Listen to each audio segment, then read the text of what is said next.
Hello मेरे प्यारे बच्चों। आज की क्लास में मैं आपको विशेषण के बारे में पढ़ाऊंगी। वैसे तो लास्ट क्लास में मैंने आपको विशेषण बताया था कि विशेषण किसे कहते हैं। जो शब्द संज्ञा और सर्वनाम शब्दों की विशेषता बताते हैं वो विशेषण कहलाते हैं। ओके, उसके बारे में हमने विशेषण के 4 भेद के बारे में पढ़ा था। गुणवाचक विशेषण, परिमाणवाचक विशेषण, संख्यावाचक विशेषण और सार्वनामिक विशेषण। उसके बाद हमने इन सभी को डिटेल में समझा था। ओके, और आज की क्लास में हम पढ़ेंगे विशेषण शब्दों की रचना कैसे की जाती है। ओके बच्चों, हिंदी भाषा में कुछ शब्द मूल रूप से विशेषण होते हैं। कौन कौन से मूल रूप से विशेषण होते हैं? कौन कौन से होते हैं? अच्छा, बुरा, गरीब, अमीर आदि। ठीक है, लेकिन कुछ विशेषण शब्द संज्ञा, सर्वनाम, क्रिया तथा अव्यय शब्दों से बनाए जाते हैं। किस किस से बनाए जाते हैं? संज्ञा, सर्वनाम, क्रिया और अव्यय। इन सभी को मैंने पहले की वीडियो में समझाया हुआ है। जिस बच्चे ने संज्ञा, सर्वनाम और अव्यय की वीडियो नहीं देखी है वो पहले उनकी वीडियो को देखकर समझे कि संज्ञा और सर्वनाम क्या होते हैं। उसके बाद तभी आपको ये समझ में आएगा। ओके बच्चों, अब हम 1 बाय 1 पढ़ेंगे कि किस तरह से संज्ञा, सर्वनाम के अकॉर्डिंग इन्हें चेंज किया जाता है विशेषण में। ठीक है, सबसे पहला है संज्ञा शब्दों से निर्मित विशेषण। कौन से? अर्थ जो है वो संज्ञा है, उसका विशेषण क्या होगा? आर्थिक। इसी तरह से राष्ट्रीय का राष्ट्रीय, घर का घरेलू, आदर का आदरणीय, ग्राम का ग्रामीण, व्यापार का व्यापारिक। ओके बच्चों, अब है दूसरा हमारा है सर्वनाम शब्दों से निर्मित विशेषण। ठीक है, जैसे मैं सर्वनाम होता है। मैं का विशेषण क्या होगा? मेरा। कौन का विशेषण क्या होगा? कैसा। जो का विशेषण क्या होगा? जैसा। और तुम का विशेषण क्या होगा? तुम्हारा। ओके बच्चों, अब है क्रिया शब्दों से निर्मित विशेषण। क्रिया शब्दों से जो विशेषण बनते हैं वो, जैसे बेचना का क्या है? बिकाऊ, लड़ना का लड़ाकू, देखना का दिखावटी।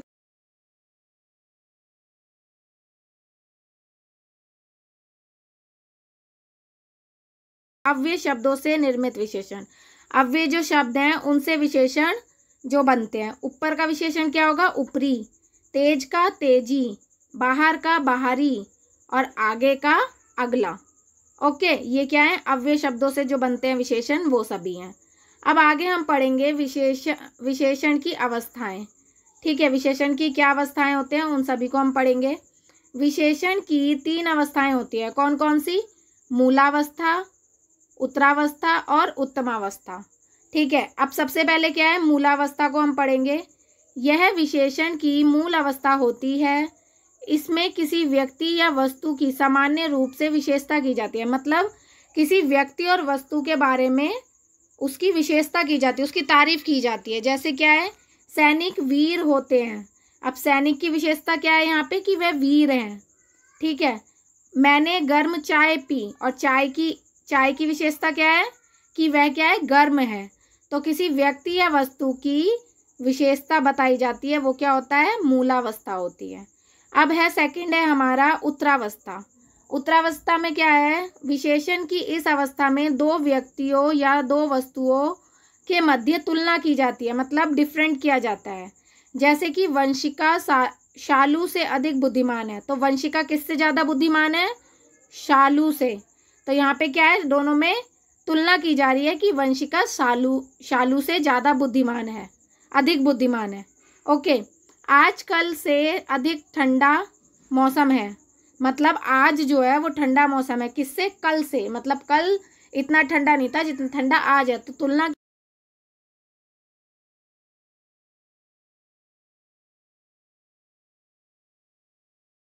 था।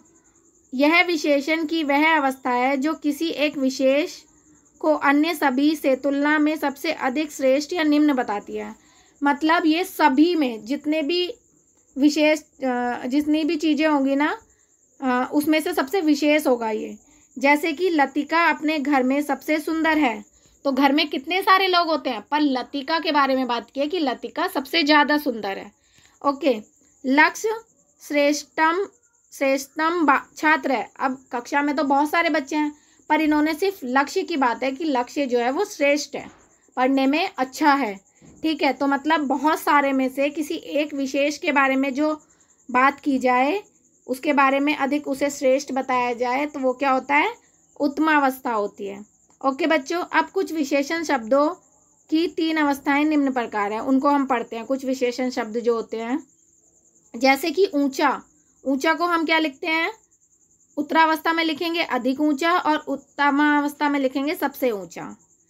इसी तरह से मोटा, मोटा को क्या लिखेंगे, उत्तरावस्था में लिखेंगे अधिक मोटा और उत्तमावस्था में लिखेंगे सबसे मोटा। ऐसी लंबा, लंबा को क्या लिखेंगे, उत्तरावस्था में अधिक लंबा, उत्तमावस्था में सबसे लंबा। मतलब उत्तरावस्था में तो अधिक आ जाएगा, ठीक है, और उत्तमावस्था में क्या आ जाएगा, सबसे आ जाएगा। ओके बच्चों, अब है संस्कृत शब्दों के में विशेषण की उत्तरावस्था और उत्तमावस्था बनाने के लिए उसमें क्रमशः तर और तम प्रत्यय जोड़ने पड़ते हैं। प्रत्यय क्या होते हैं, जो पीछे लगाए जाते हैं, उसमें क्या जोड़ना पड़ता है, तर और तम जोड़ना पड़ता है। जैसे है उच्च, उच्च में उत्तरावस्था में क्या जोड़ा, उच्चतर, और उत्तमावस्था में क्या जोड़ा,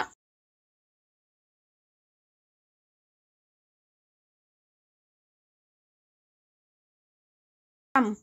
इसी तरह से है तीव्र, तीव्र में उत्तरावस्था में क्या जोड़ा, तीव्रतर, और उत्तमावस्था में क्या जोड़ा, तीव्रतम। ओके बच्चों, इसमें हमने तर जोड़ा है और इसमें हमने उत्तमावस्था में हमने तम जोड़ा है। ओके, तो आपको आज का समझ में आ गया होगा जो विशेषण शब्दों की विशेषण की अवस्थाएं होती है और विशेषण की रचना होती है, ये दोनों आपको समझ में आ गए होंगे। अब आपका जो चैप्टर है विशेषण का वो यहीं ख़त्म होता है। Thank you.